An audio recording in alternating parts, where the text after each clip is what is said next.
అన్నమయ్య జిల్లా Madanapalle sub collector కార్యాలయంలో జరిగిన అగ్ని ప్రమాదం పైన విచారణ వేగవంతమవుతుంది.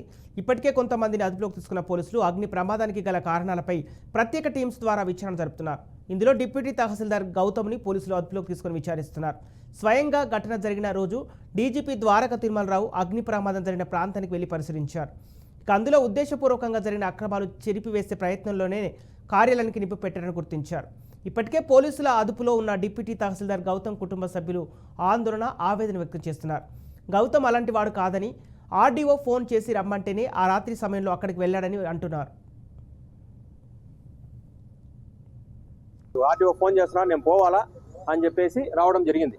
అది ఎందుకు అంత అర్జెంట్గా వచ్చారంటే, సాటర్డే నైట్ ఈ ఐఏఎస్ఎల్ ఐపీఎస్ ట్రాన్స్ఫర్స్ వచ్చింది, సార్ వెళ్ళిపోతున్నా, కొన్ని ఫైల్స్ ఉన్నాయి క్లియర్ చేస్తాను అనేసి చెప్పేసి వచ్చాడంట. అవి మాకు కరెక్ట్గా తెలియదు. సోమవారం 10 గంటలకి మాకు ఏం తెలిసింది, ఈ మారిగా కాలిపోయిందని మేము ఏదో టీవీలో చూస్తే తెలిసి అర్థమైంది మాకు. సో తర్వాత నేను ఫోన్ చేశాను, గౌతమ్ ఫోన్ చేసి స్విచ్ ఆఫ్ ఉంది.